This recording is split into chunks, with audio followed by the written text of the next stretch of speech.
Hey again. So today we're gonna do a couple of things. I just kind of have some little things to make. I need to make me some tea. I have some potatoes that are going bad that I need to use. I'm probably gonna ground some ground beef. So this is gonna be kind of a meal preppy video. So come along with me and we'll see what we learn.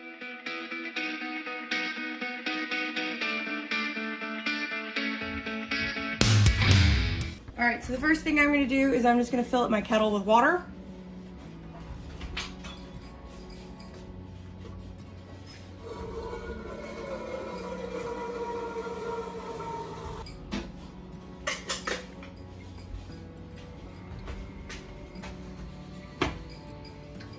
I'm gonna put it on high and just let it come to a boil. The next thing I'm gonna do is get my crock pot ready, because this is how I'm going to cook my potatoes. I'll go ahead and set it on low. That way as I chop up my potatoes, I can go ahead and put them directly in it. I'm kind of annoyed because I bought these potatoes 2 or 3 days ago and they're already sprouting.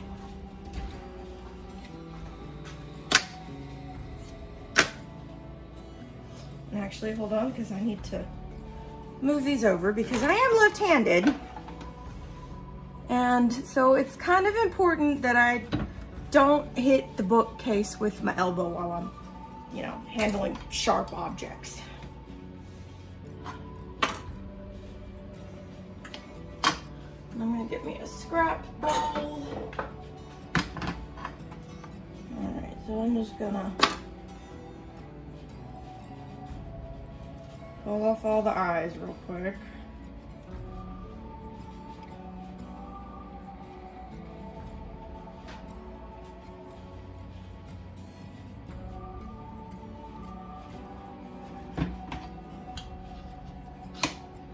A quick peel.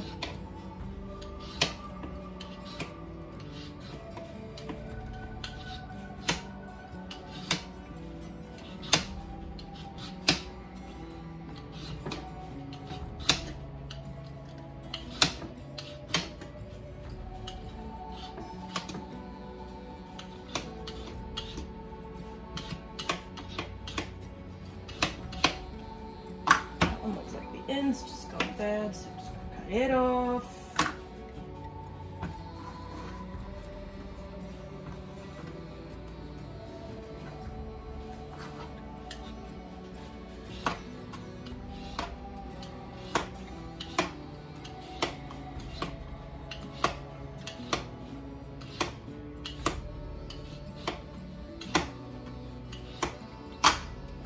And just those little spots where the eyes were a little bit in there, I am gonna just pull them out. Don't particularly want to eat the eyes, since, they are poisonous.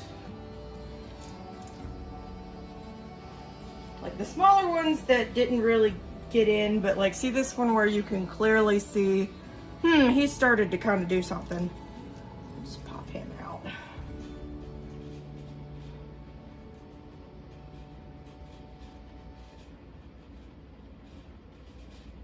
That's good.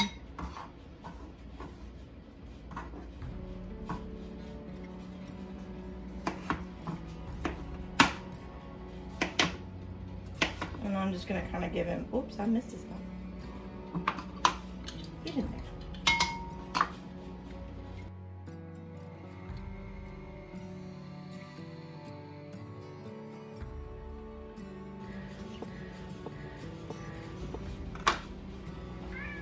No, you can't have any food right now, baby. All right, and I'm just adding a little bit of water to my crock pot.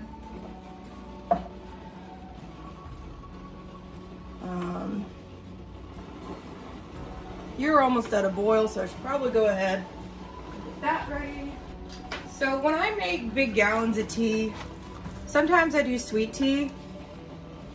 But I'm kind of wanting some Irish breakfast tea today, so I'm just gonna make me a big pack of Irish breakfast tea.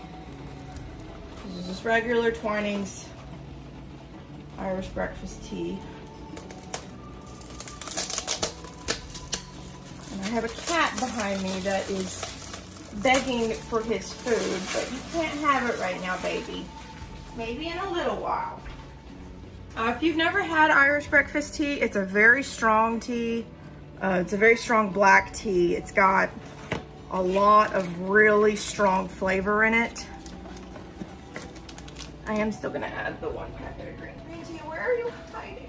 There you are. Oh, I'm out of regular tea. Well, that means I had to use tea. Okay. All right, so I'm just gonna pull the paper off and just drop the tea bags straight in. Put those in my strap bowl.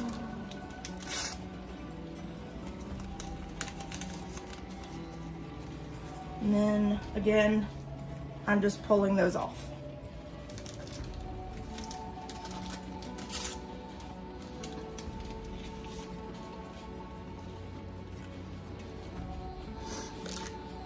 And I'm using 4 bags of black tea and 1 of green tea.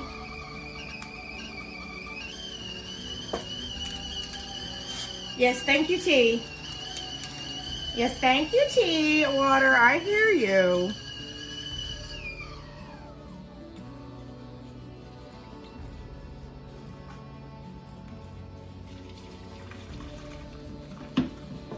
I'm gonna move that away from my phone.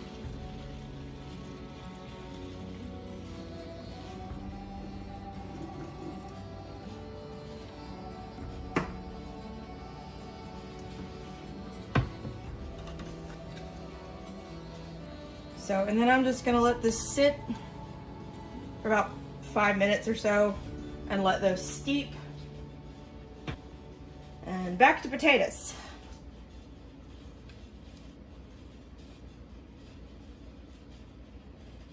Oh gosh, you're like really up there.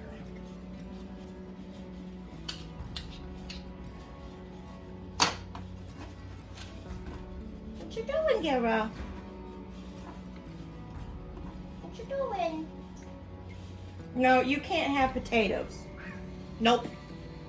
Can't do it.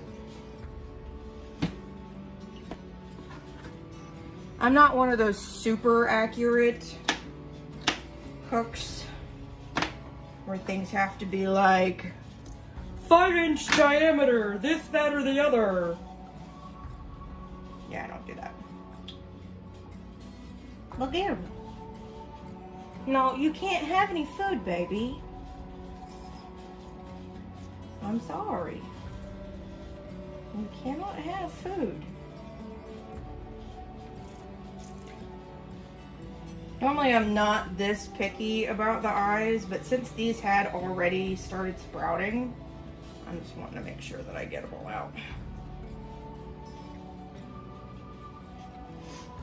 Because if you didn't know, potatoes are actually nightshades. So they are actually poisonous. But, like so many other things that humans do for some unknown reason, we decided we wanted to eat them. Which, I mean, I can't blame us because potatoes are good. But potatoes are actually poisonous. That's why you don't eat the eyes. They are a member of the nightshade family. All right, so that's probably like 3 or 4 in there. I don't really want to do too much, so I'm probably going to save the rest of these potatoes, and I'll make roasted potatoes and Saturday night special with them. But for right now, I'm just going to cover this. Actually, I'm going to go ahead and put a little bit of salt just to go ahead and kind of let that start pulling some stuff out of those. That was just a tiny bit, like maybe 1/4 of a teaspoon. Cover that, let it sit on low. I'll probably check on it in about 4 or 5 hours and see how it's doing. Let's check on our tea.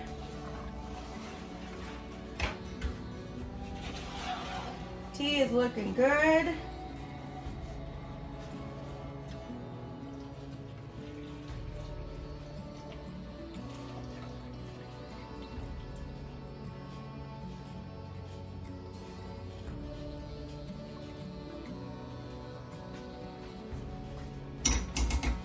All right, so now we'll put my nice clean tea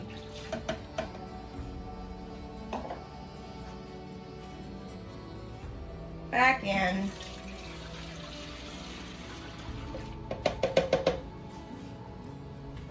I'm not gonna add this water in just yet because I do want to give it time to melt the sugar. I like my black tea pretty sweet. So I'm gonna start, because this is a 1.5 gallon jug. I usually add about 1/2 cup of sugar per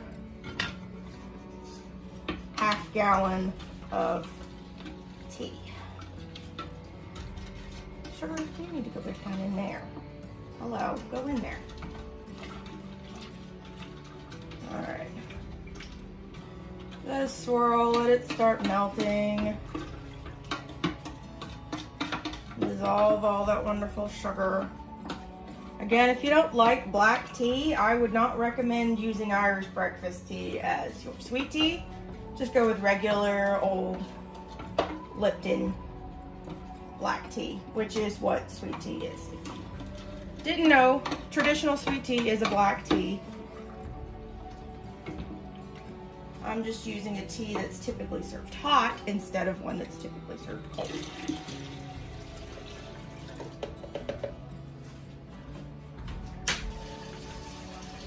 Just add a little more water, keep stirring.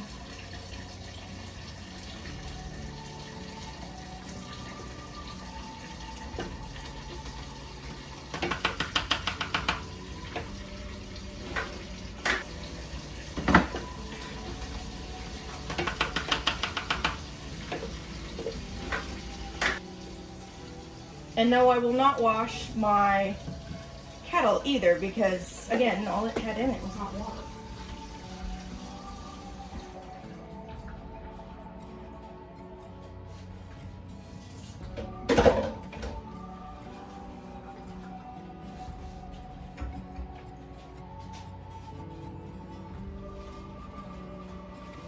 All right, give my tea a taste.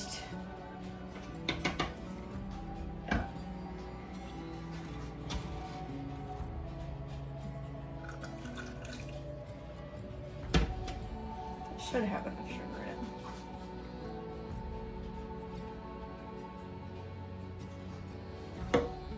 And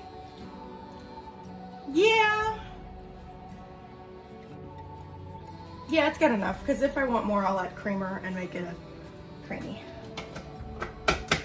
All right.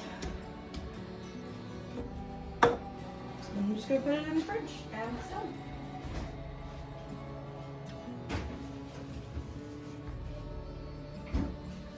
All right, so I'm just gonna let this hang out like I said, and I'll see y'all later once it's ready. All right, so back in here.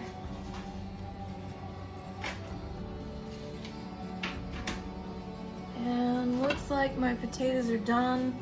I set a timer for, I wanna say 4 hours. But it's been about 3 and they're looking pretty done. I can just stick this down in and then they break apart pretty easily.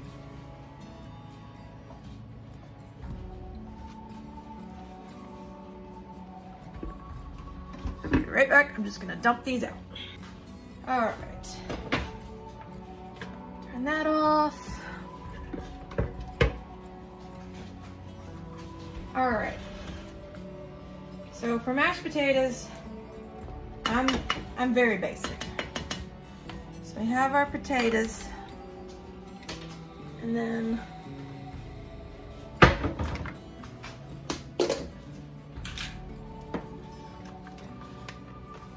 and again, I am allergic to milk, So I will not be putting any sort of dairy in these other than some butter.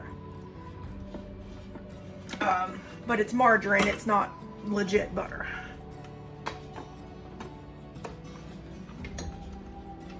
I always kind of just give them a little break up first before I add anything.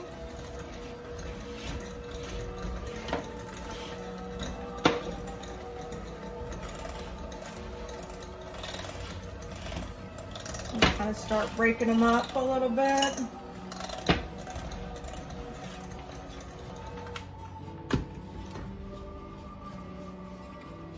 Then I go ahead and add in some pepper. Because I know that I'm gonna be the one eating these, I go ahead and season them now.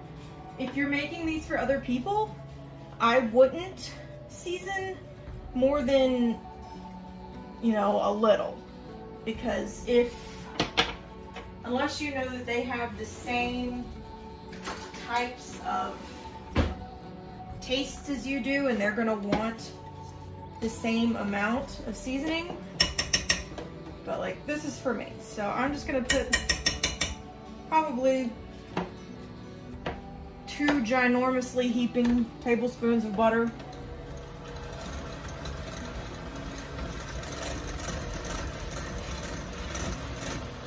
And mix it all up. I'm actually gonna go ahead and get this and scrape it down.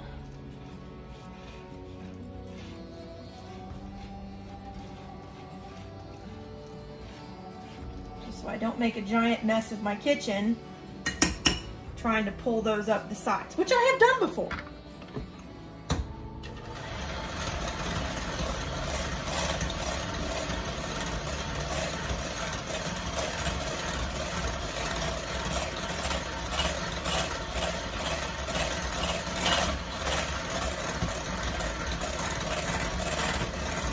And you'll notice I am turning 2 things. I'm turning the KitchenAid and the bowl. Please get a fork.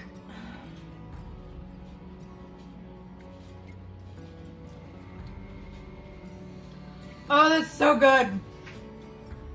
I'm sorry, y'all can say whatever you want about fancy food. There's nothing better than a giant bowl of mashed potatoes. Oh, that's so good. So, I was testing to see if I had enough butter in. I am going to whip them up just a little bit longer just so they get a little creamier.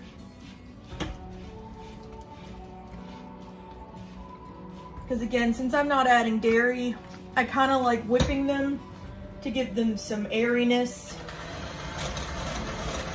to help them be a little lighter.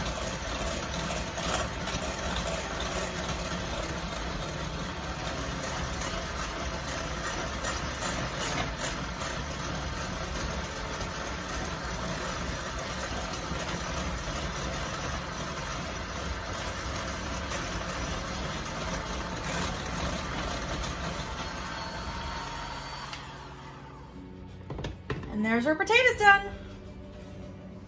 Now for storage, I'm going to put them in these little ball mason jars. And these are just small little pint-sized mason jars.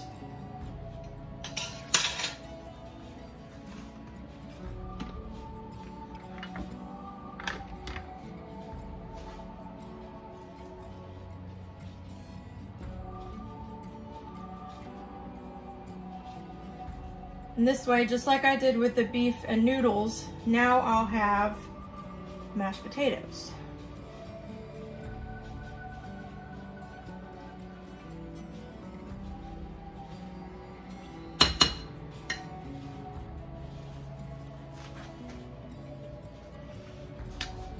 I probably need to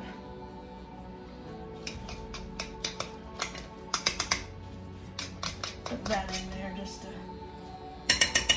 that little extra margarine that was on there melted off, because I probably need to put, there we go. I'm leaving just a little bit of room at the top. Probably not that much, probably just a little bit of room, because these are going to expand as they cool and freeze. So I'm just gonna go ahead and fill all of these up. I'm actually probably gonna switch to just doing the spoon because that spatula is just a little too big.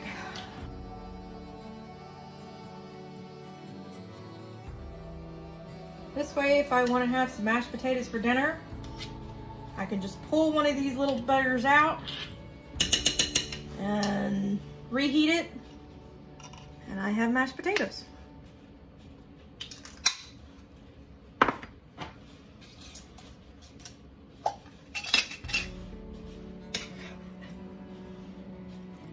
All right, so I'm just gonna keep dosing these up, and I'll see y'all back here when I get done.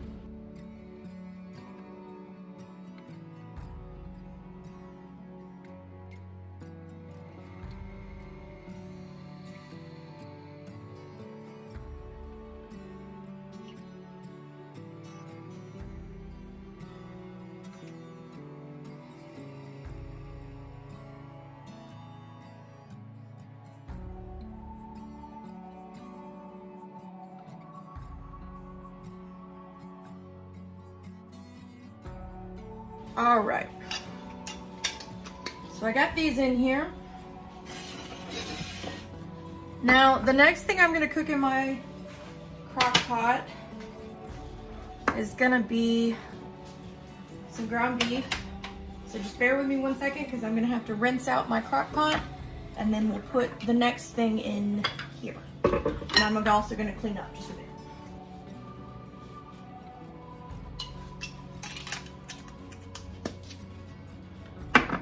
Now we're going to turn that back on low.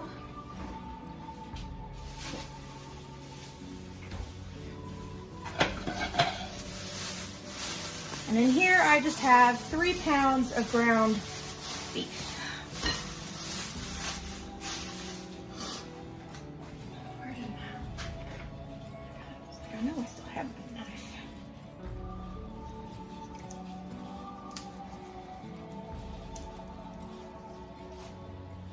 I'm trying to do this without touching the meat. I don't like touching raw meat. There's nothing wrong with it. You know, you can just wash your hands afterwards, but I just don't like how it feels. So when I can get it without it, I usually try and do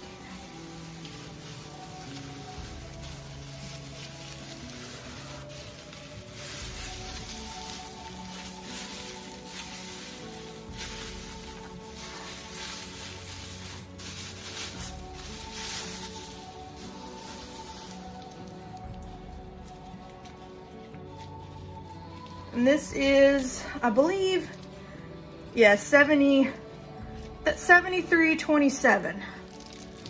So basically almost 80-20. A little more fat than 80-20.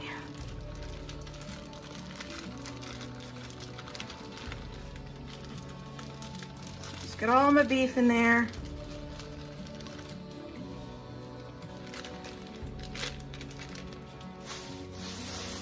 Bags, throw them away.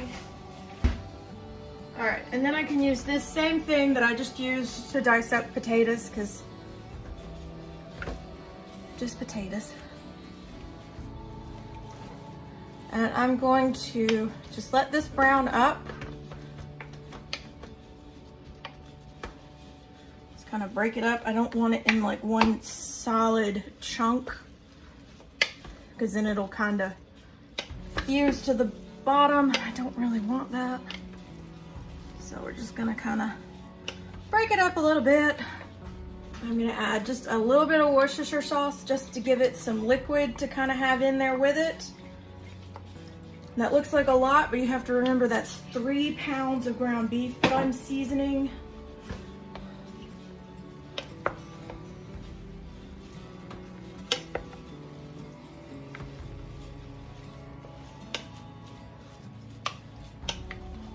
And then I'm also gonna put in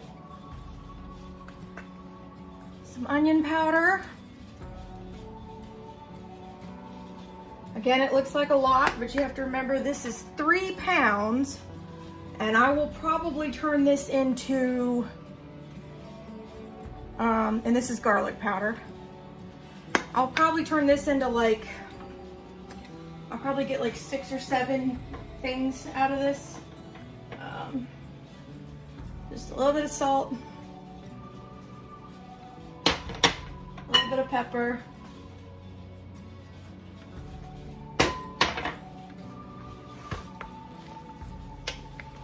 Give it a stir.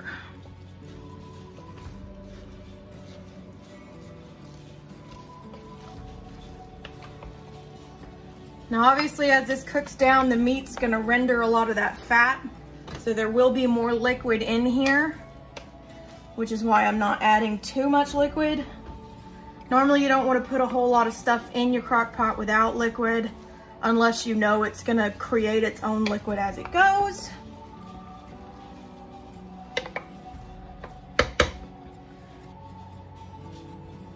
All right, so I got this in here, and again, I'm just gonna let this sit,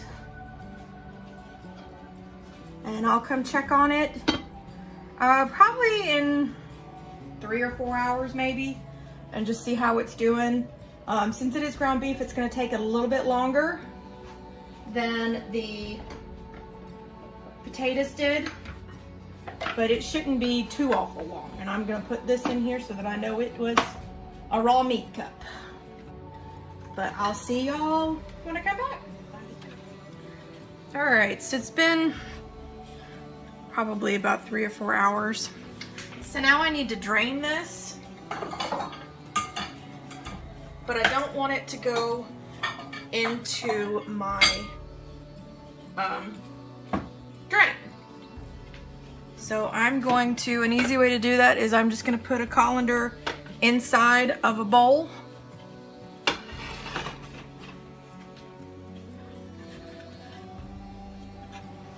And pick it up and let it drain into there.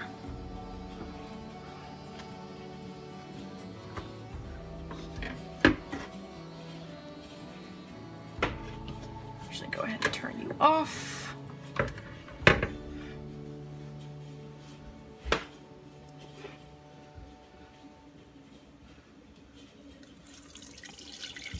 Let's be very careful because that is very hot.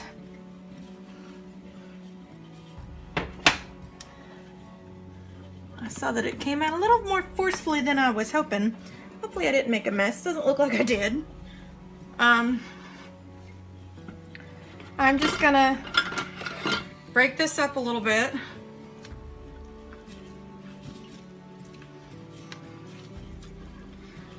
Just look through it, make sure everything is cooked.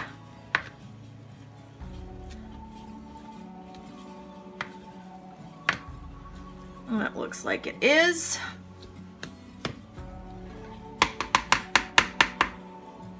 So now I'm gonna let that drain for a few minutes, but you can see that, well, it's still draining, so I don't want to pick it up, but it makes it a lot easier to deal with. My mashed potatoes are now cool.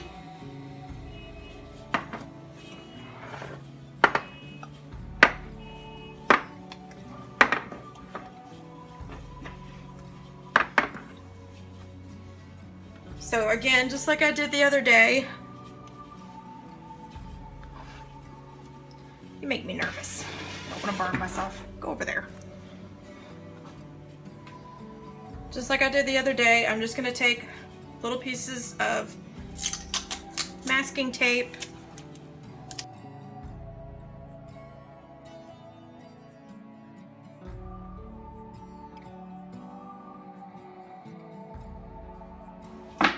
And I'm just going to write what they are and when I made them. So today is the 28th.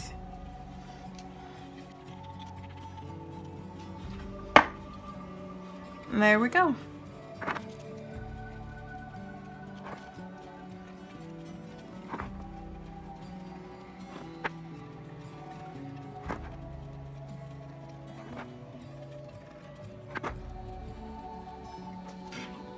And here, let me see if this is finished draining now. Yeah, for the most part it has. So there you can see, I now have this very nice bowl of grease that I can just let cool off and go dump out in the backyard where some lovely wild animals can have it. And it won't have to go down my kitchen drain. But I'm gonna let this continue to drain probably for about another 10 minutes, and I'll come back and put it and do the exact same thing, put it in separate little containers and freeze it.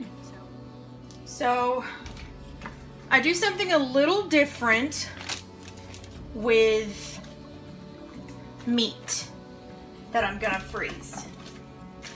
Just a regular zip top gallon freezer bag.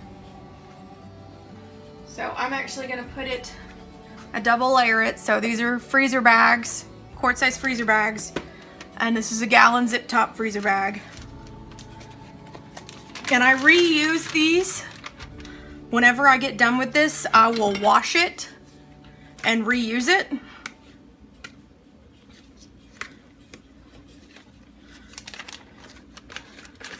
But I just put a little bit in each bag, probably about a serving size for me. So that's probably gonna be about that much. Just kind of go off what serving size I think I'm gonna want. Get all the air out of it. And put it in the bag.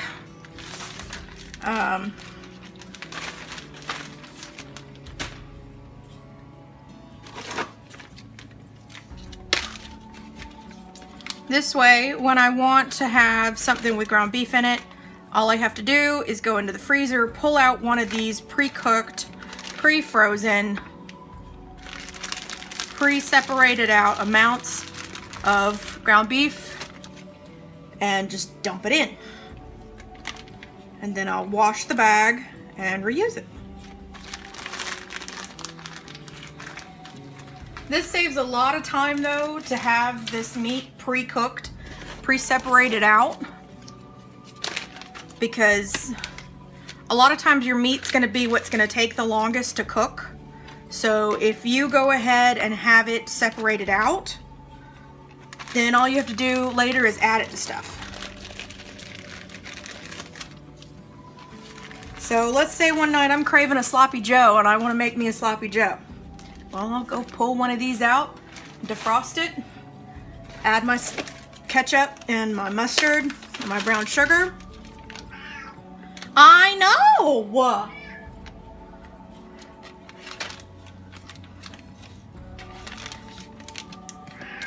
You poor thing.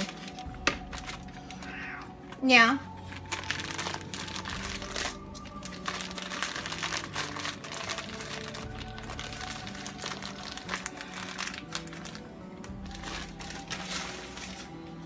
Almost done.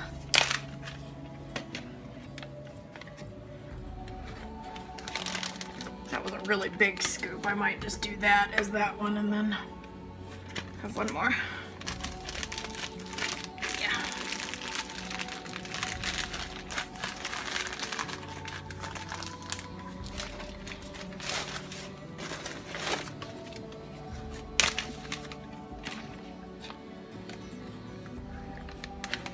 That way also, if there's like anything you make where, you know, sometimes you make something and it doesn't have enough, you know, so if you make something and you're like, you know what, I'd really like to have some meat in that. Well then, you know, I don't have to waste another 40 minutes to go and cook my meat. It's already cooked. All I have to do is thaw it and mix it in. All right, so here's my bag of meat. I'm just going to get all the air out of this. Again, get my trusty masking tape. And now this is ready for the freezer. And I can also go ahead and show you, there's where the mashed potatoes went. This ground beef is gonna go right down here in the bottom. So you can see on the top, I have all of my, everything laid out in containers. This bottom shelf is all zip top bags. so that way I can kind of smush everything in. The best way to make sure that you get as much use out of your freezer as possible is to make sure every bit of usable space is possibly used. So like even under my ice maker that doesn't work, I have a frozen thing just of water to make it stay put. My door is completely packed. So see, now what I did for this week is you can see that I pulled out 3 meals, and I'll have them for lunch or dinner this week. And that will be everything that's made. If you want to see a cat, there's my cat. They do. Says my name is Bagheera. So yes, when you hear a cat in the background, this is my cat. This is my Bagheera. But anyway, hope you guys enjoyed that. Again, if there's anything else you'd like to see instead or in addition to that, just let me know. As you can see, my freezer's kind of full right now, so I don't really do a whole lot of meal prepping right now, a whole lot of freezer prep. But it's just kind of like a, when I find things on sale, I happen to be out of ground beef, so that's why I bought all that ground beef to replace it. I was out of, had those potatoes going bad, so I decided to make mashed potatoes. I still have some potatoes left, so probably do something else with them. Might make me like a shepherd's pie or something. But anyway, hope you guys enjoyed it. See you later. Bye.